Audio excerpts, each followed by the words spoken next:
Hi everyone, for today's video, I'm going to discuss to you Module 7, which entitled The Reading Portfolio. Under Reading Portfolio, the topics are Features of Reading Portfolio, Guiding Principles of Reading Portfolio, and Organizing a Reading Portfolio. But before that, let me introduce first my name. I am Crisilan Biamistoso, your reporter for these topics. Since our topic is about reading portfolio, let us have some recap of what is reading.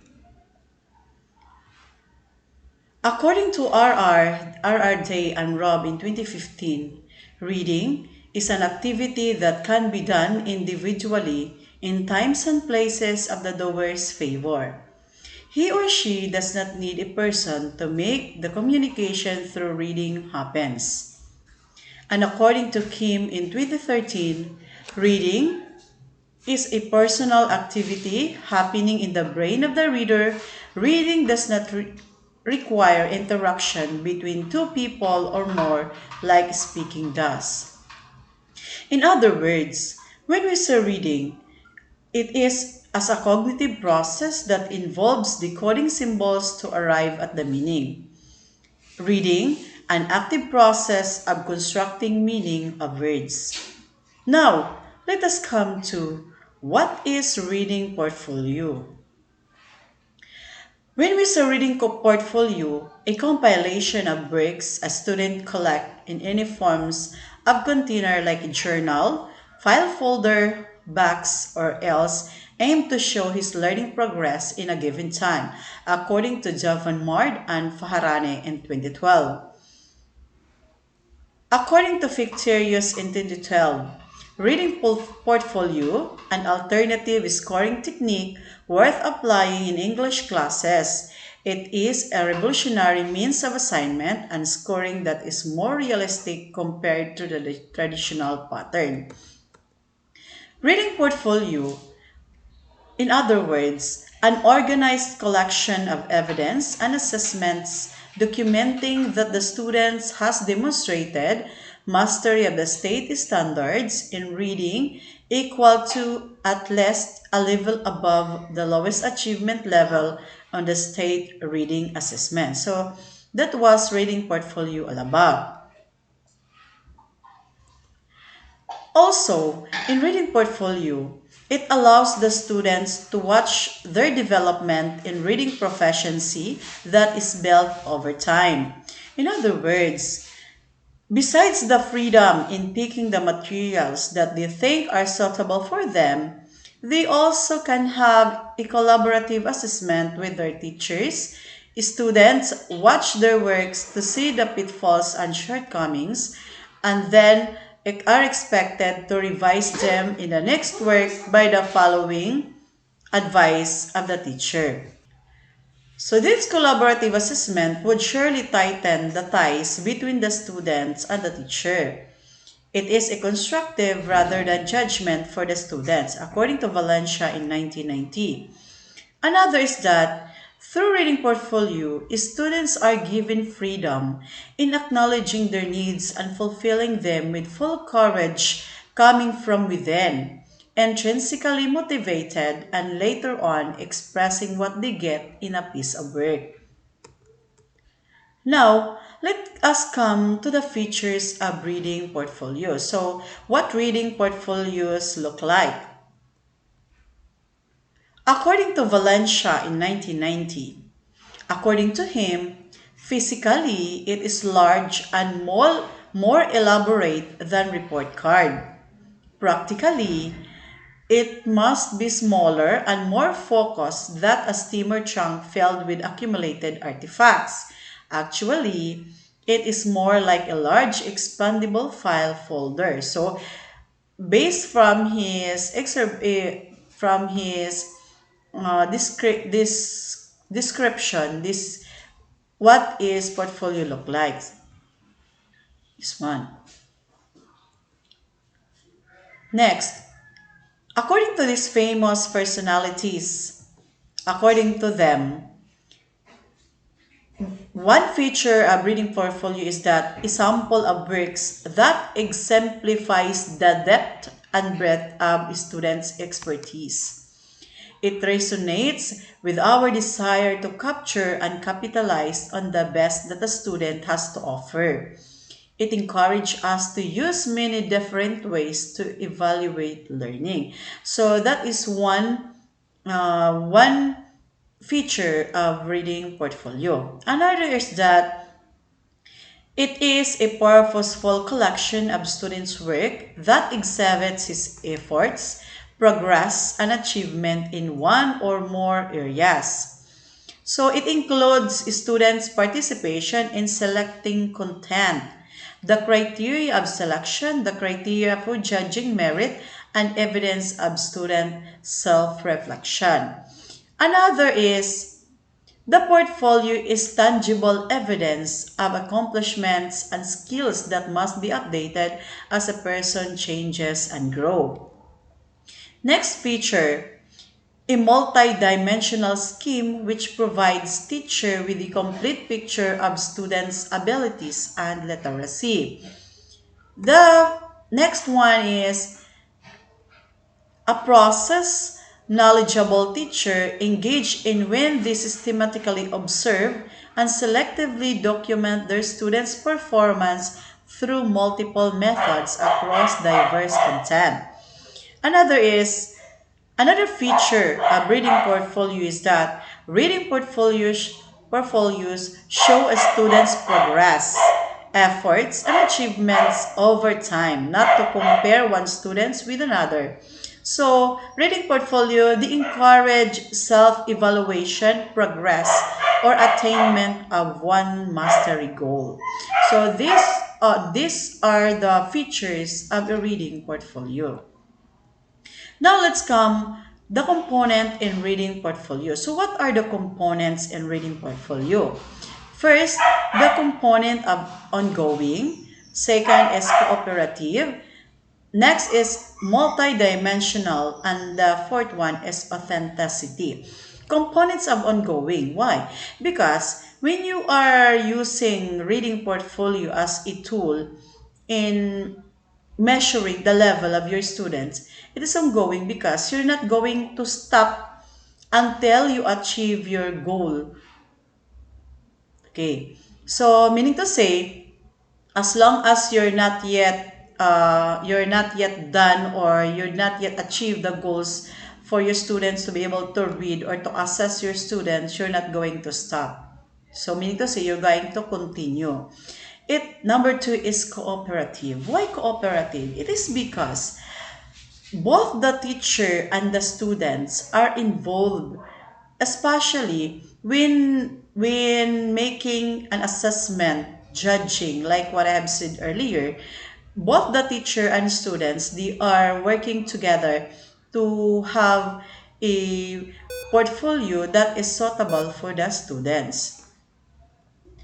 Another is for number three component is multidimensional. Multidimensional meaning to say that your portfolio, you're not going to focus in one aspect. Meaning to say you're not going to focus only in their physical and their motor skills, but you're going to focus as a whole, like their metacognitive skills. So that is what we call multidimensional.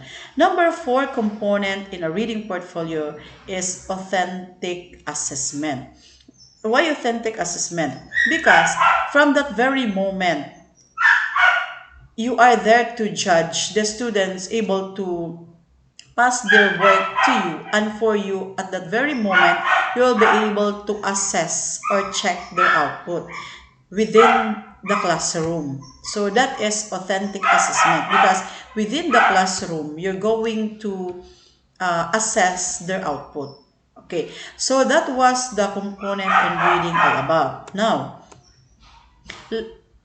let's come to several factors to consider in compiling criteria that will be assessed in a portfolio. So as a teacher, it's important that you know the factors, especially when you're going to assess in a portfolio. First, course, aims, and outcome.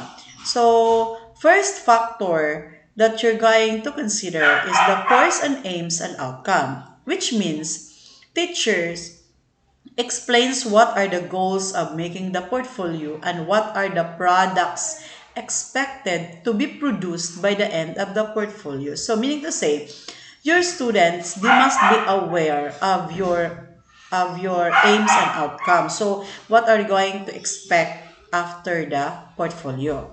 Number two is the content. So the teacher explained the important points that should be compiled by the student in the portfolio. So again, since the student, they are aware of what will be the expected. So next, you're going to explain what is the content of your portfolio.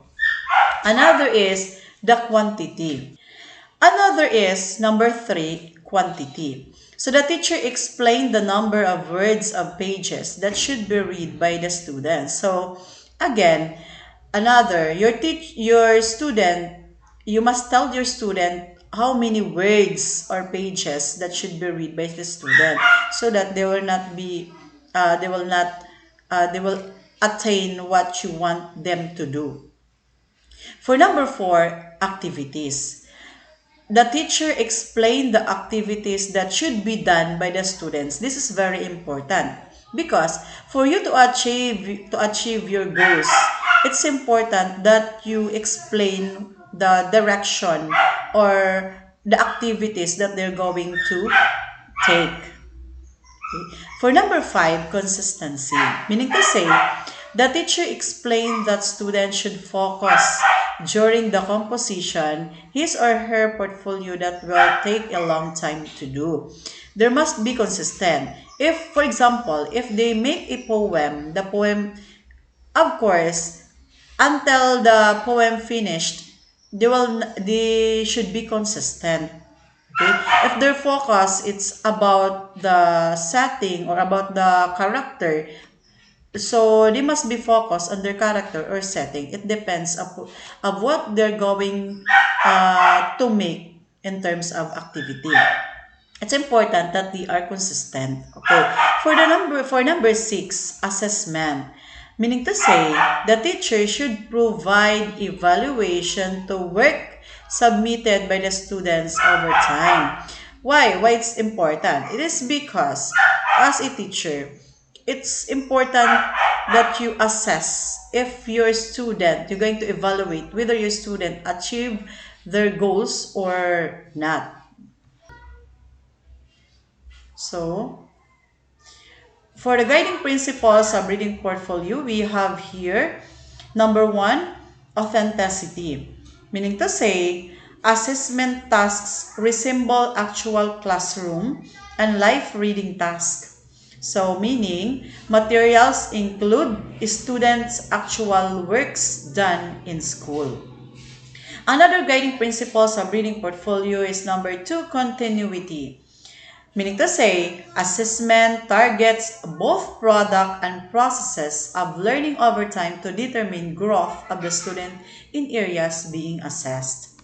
For number three, multidimensional assessment is based on multiple measures of cognitive and metacognitive processes and effective responses using a wide range of literacy activities. And for the last one, we have here interactive. Assessment provides both active participation of students in the selection of samples of his work in collaboration with teacher in self-evaluation and in self-reflection. So these are the guiding principles of reading portfolio.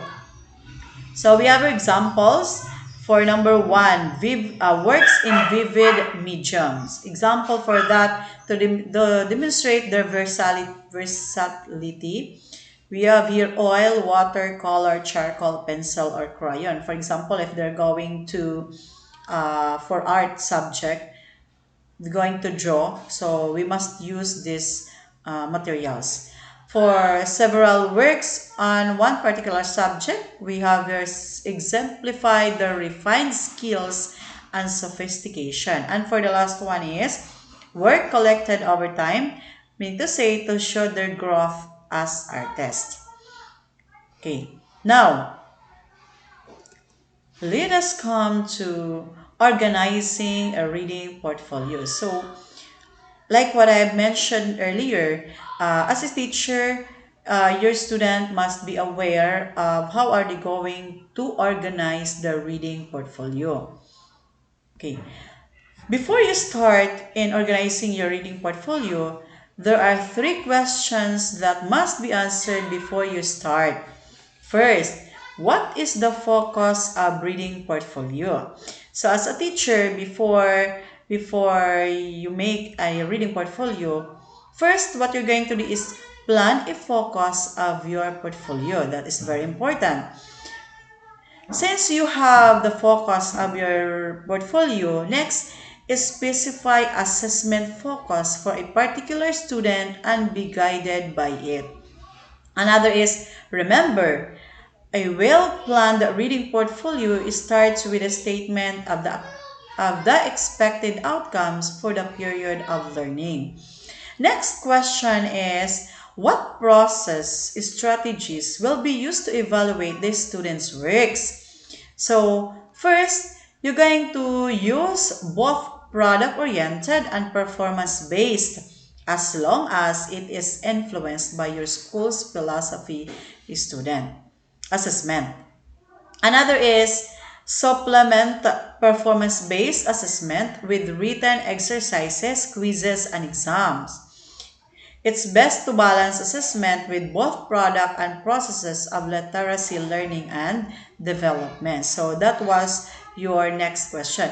Another is for number 3 question, we have here what process strategy. For number 3 question, which of the students' works should be included? According to Valencia in 1990, the range of items to be included is actually limitless, meaning to say you can put anything as long as it is the work of your student.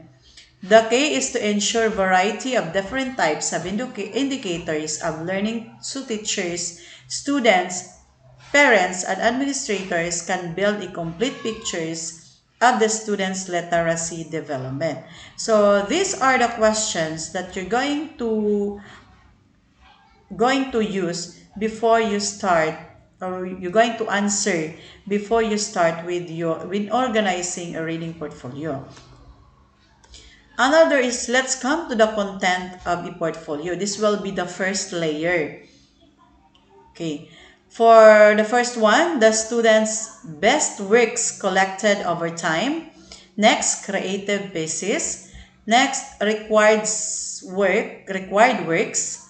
Writing samples in a variety of genre. Another is composition from its first draft to its final. Another is reading logs, response reaction journal. Another sample for formal assessment, we have here quizzes, weekly, monthly test, unit exams. We can use also quarterly exams, end of semester exam, standardized tests. For this one sample of informal assessment, we have here anecdotal records, closed passages, we have your listening tests, reading interviews, attitude survey, interest survey, and informal reading inventory. So these are the content of your portfolio for the first layer. Another, let's come to the core element of reading portfolio. So what will be the core element? First, reading development checklist. For the reading development checklist, we can use concept of print, attitude toward readings. Next is strategies for word indication. Another is comprehension strategies. For number 2 is students writing sample. Number 3, a list of books the student has read. And for number 4, a test of reading comprehension. So these are, you're going to put in your first layer when you're going to organize the reading portfolio. So for the inclusion, According to Valencia in 1990, we can have, as a teacher, sample of students' work selected by the teacher or the student or collaboratively. Under inclusion, we can use this written responses to reading. Also, selected daily works, writing at various stages of completion, unit projects, unit reading logs, checklist, and classroom tests. So this will be the inclusion. For the specific activity, we can use essay, letters, poems, checklist, peer interviews, response logs, journal entries, problem solution papers, attitude survey, self-reflection, and artworks. For how students organize their work. So these are how the students will organize their work. For number one, according to Valencia 1990, sample of the students' actual work. And for number two, synthesis or holistic assessment based on the actual evidence. So I will be discussing what will be this actual work of the student. Now, let us come to layers, the two layers in organizing a reading portfolio. First, actual evidence. When we say actual evidence, meaning to say, these are the students' actual works done in school.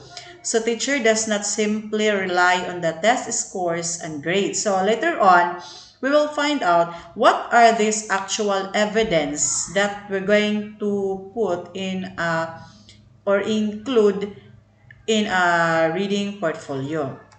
Another is summary sheet or organizing framework. Meaning to say, this is a synthesis of evaluative information based on the actual evidence. Now, let us come to actual evidence. So they were clustered as follows. They are already clustered. So these teachers and students will be guided on what we're going to put in actual evidence. So we have here option 1, required works. Under required works, we have here daily or weekly quizzes. We have also quarterly exams. And the last one is learning activity sheets. So these are the required works for the students. For creative works, we have your journal entries, artworks related to the lesson, and the last one is original composition. For number 2, we have your optional works. We have pleasure reading logs and diary entries and letters. So we can, these are the content of your first layer of your reading portfolio. Another is we have here option 2. If you cannot have the option 1, then let's come to option 2, skills-based works. This is product-oriented. For example, we have here quizzes, exams, or activity sheets. For performance-based works, we have individual outputs and of engagement and enrichment activities. For the last one is personal works. We have diary entries, letters, and journal. If we can't have the option 1 and option 2, you can use option 3. So we have here word recognition, vocabulary, reading comprehension, study skills, and writing. So each cluster both product and process-oriented students work. So meaning to say, this kind of content in our reading portfolio is very helpful to us, especially for both the students and the teachers. Why? Because this can use as a guide of how are we going to assess the reading proficiency of our students. And thank you for listening. So that was all my topic all about.